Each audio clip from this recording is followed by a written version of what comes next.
तो hello friends, तो आज हम अनुच्छेद 90 पढ़ेंगे, है ना, जिसे भाग 5 में। इसमें हम पढ़ेंगे राज्यसभा में उपसभापति का पद, है ना। उपसभापति का पद के रिक्त होना, पद त्याग और पद से हटाया जाना, ठीक है। यानी आर्टिकल बोलो तो आर्टिकल 90 है ना, जिसमें कि waxen of resign of the remove for the office and the deputy chairman, right. इसमें पढ़ेंगे, देखिए, वैकेंट, रिक्त, खाली होना और हटा देना, ठीक है। तो आई अभी स्टार्टेड वीडियो। देखो, राज्यसभा उपसभा में पहले इसके, अगर आपने अनुच्छेद 89 नहीं पढ़े तो प्लीज़ जाके आप पढ़िए, आपको और अच्छा ये आर्टिकल 90 और अच्छा समझ में आएगा। ओके, तो देखो, यदि हम राज्यसभा के सदस्य नहीं रहते हैं, ठीक है, यदि आप मान लो कि राज्यसभा के सदस्य नहीं हो, ठीक है, यदि हम राज्यसभा का सदस्य नहीं है, ठीक है, सभा का सदस्य नहीं है ना, नहीं है, ठीक है। तो इस समय क्या करेंगे, तो अपने पद पर नहीं रह सकते, ठीक है, अपने पद पर नहीं रह सकते। तो हम अपने पद पे नहीं रह सकते, बट क्या है, यदि वह इस्तीफा दे देता है ना, नहीं रह, क्या कि देखो, बैकेंड में क्या है ना कि मैंने आर्टिकल आपको 78 और 75 71 पढ़ाया है, आप जरूर पढ़िएगा, पता चल जाएगा, है ना। सदस्यता नहीं रहते, 6 महीने बाद इलेक्शन होता है ना, हमने बताया बहुत। तो इसमें क्या है, वह स्व इस्तीफा दे दें, है ना, राज्यसभा में उपसभापति पद पर जो रिक्त वैकेंट होता है। देखो कुछ, देखो, मैं इसमें आपको क्या बात कर रहा हूँ, जो राज्यसभा में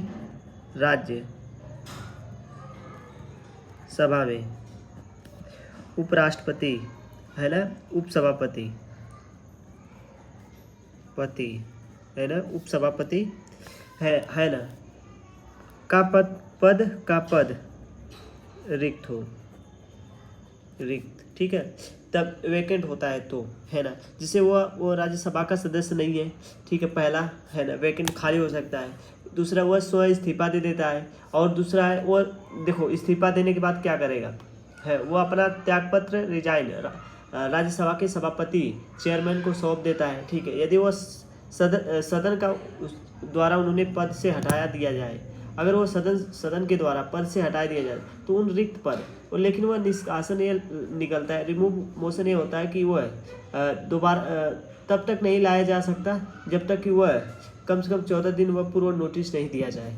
यदि वह सदन पद से हटाया जाएगा, उसको तब तक नहीं लिया जाएगा, हाँ, उसको तब तक नहीं लिया जाएगा, है ना, कि वो 14 दिन पूर्व नोटिस ना दिया जाए, ठीक है। आप बात समझिएगा, उनका पद है, ठीक है, ये तो हमने क्या पढ़ रहा था, हाँ, तो हमने यदि वो रिक्त सभा वो राज्यसभा का सदस्य ना हो, ठीक है। चलो हम स्टार्ट करते हैं। देखिए, इसमें क्या, यदि वो राज्यसभा के सदस्य ना हो, है ना, यदि वो त्यागपत्र रिजाइन दे दिया, यदि उन्होंने राज्यसभा पद से हटा देना, रिमूव कर देना, इसका देखो क्या है ना, किसी उपराष्ट्रपति को पद से हटाने का प्रस्ताव तब तक नहीं लाया जा सकता। देखो वाइस प्रेसिडेंट को हटाने के लिए, ठीक है, जो राज्यसभा को वाइस प्रेसिडेंट है, वाइस प्रेसिडेंट को तब तक नहीं हटाया जा सकता, तब तक नहीं हटाया जा सकता, नहीं हटाया जा सकता, हटाया जा सकता पहला क्या है कि वो उससे, देखो, अगर वो त्याग पत्र दे दिया तो कोई बात नहीं है, हाँ, रिजाइन दे दिया, है ना, पहला क्या, वो रिजाइन दे देगा, अपने से रिजाइन देगा तो कोई नहीं, ठीक है ना, रिजाइनेशन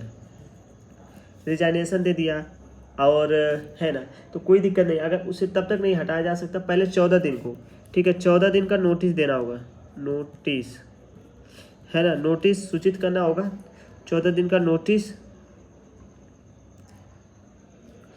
दिया जाएगा, है ना। उसके बाद आगे कार्रवाई होगी,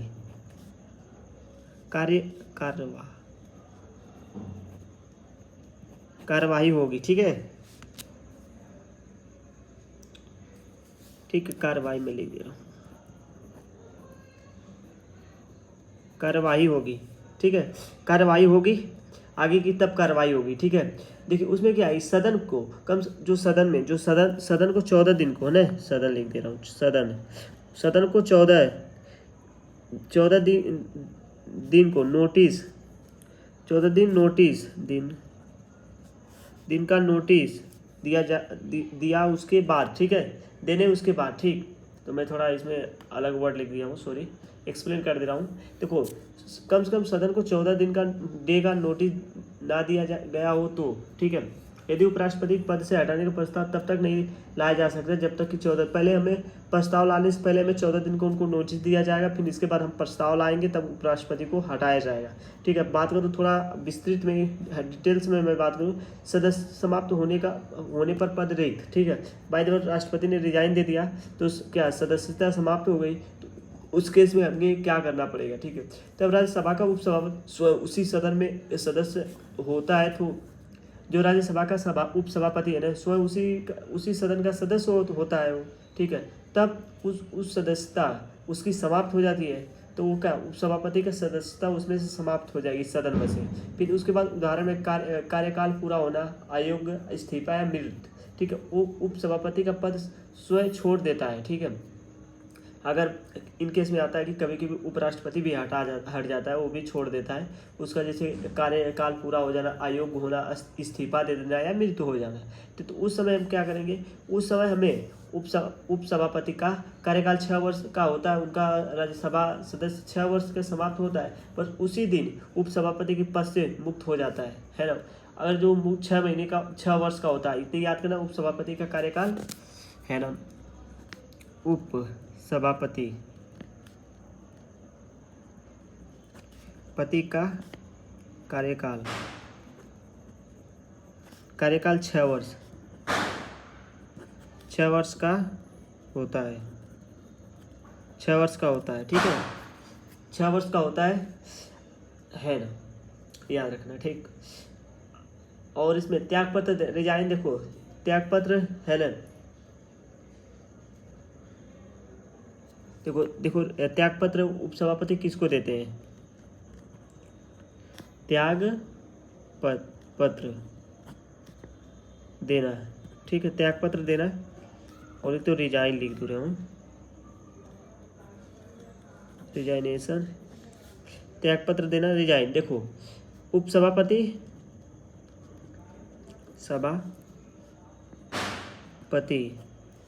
अपना लिखित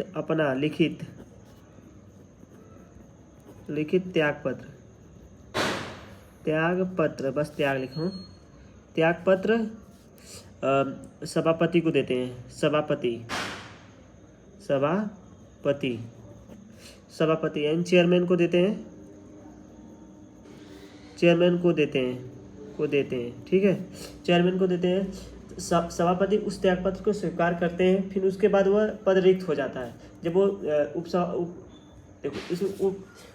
उपसभापति ने सभापति के देते हैं, है ना, तो वो पद क्या रिक्त हो जाता है। तो यदि उपसभापति का राजनीतिक कारण, स्वास्थ्य व कारण पद छोड़ना चाहते हैं, तो वो उपराष्ट्रपति राज्यसभा के सभापति को लिखित त्यागपत्र दे देते हैं, फिर उसको पद से हटा दिया जाता है, फिर वैकेंट खाली हो जाता है ना।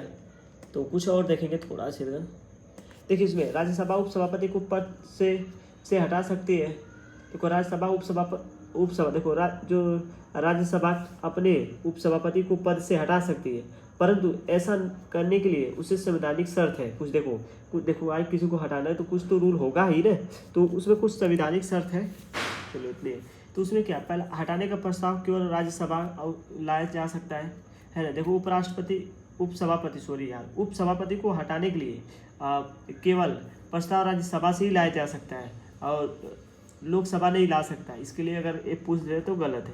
प्रस्ताव पहले 14 दिन से पहले हमने बताया लिखित नोटिस देना अनिवार्य है, 14 दिन पहले वो नोटिस देना। इसके बाद हम प्रस्ताव पारित कराएंगे सरल बहुमत से, सिंपल मेजोरिटी से अवश्य है। फिर इसके बाद उपसभापति को पद से हटा सकते हैं। बात करूँ तो राज्यसभा सभापति जो राज्य का सभापति होता है, उपराष्ट्रपति है, इतनी प्रस्ताव की अध्यक्षता करता। देखो नहीं कर सकते, ठीक है। राज्यसभा का सभापति उपराष्ट्रपति यानी, ठीक है, इस प्रस्ताव की अध्यक्षता तो नहीं कर सकते क्योंकि वह प्रस्ताव उनके अधीनस्थ अधिकारी उपसभापति ने इससे संबंधित है। ये मामलों में कोई अन्य सदस्य सदन की अध्यक्षता करता है। याद रखना यार, मैं नोट कर दे रहा हूँ। देखो अगर ये पूछ सकता है कि जब उपराष्ट्रपति को हटाया जाता है ना, तो बताओ कि राज्यसभा के सभापति उनकी अध्यक्षता करते हैं कि नहीं। तो आप क्या बताओगे हाँ करते हैं, नहीं करते हैं, क्योंकि वह उनसे संबंधित होता है।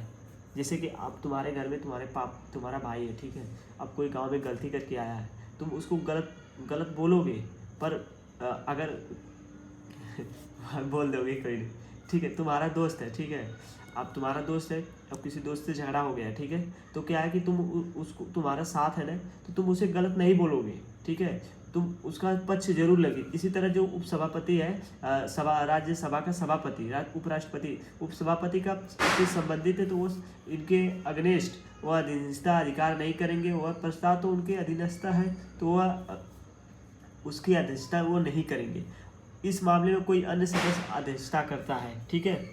तो आई होप आपको समझ में आया होगा। फिर इसके बाद देखो इसमें क्या है, संवैधानिक कुछ कॉन्स्टिट्यूशनल पर्पज है, जैसे कि अनुच्छेद 90 में सुनिश्चित करता है कि उपसभापति पद से सुरक्षित रहते हैं, उपसभापति का पद सुरक्षित रहते हैं, लेकिन वह राज्यसभा में प्रति जवाबदेह होता है, अकाउंटेबल होता है, लेकिन वह राज्यसभा में जवाबदेह होता है। अब बात करूँ तो कुछ सदस्यता समाप्त होना, देखो स्वयं या कोई किसी विशेष प्रक्रिया में या प्रक्रिया नहीं, ठीक है। बात करूँ तो न्यायिकी दृष्टि इनसाइट से देखो तो जुडिशियल इनसाइट, इसमें हालांकि 90 का विशेष कोई बड़ा न्याय विवाद नहीं हुआ है। अनुच्छेद लोकसभा के स्पीकर उप स्पीकर ने आर्टिकल 94 की तरह यह सामान्य लागू होता है।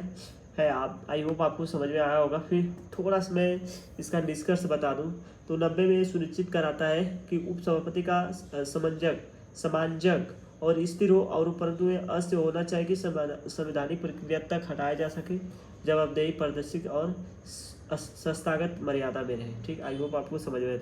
अब 91 पढ़ेंगे आर्टिकल, है ना। फिर मैंने आपको बहुत अच्छी इंपॉर्टेंट वीडियो बताया है। इस वीडियो में बहुत इंपॉर्टेंट बात बताया, उस बात को जरूर याद रखना, कभी भी पूछ सकता है। आई होप आपको समझ में आया होगा, है ना।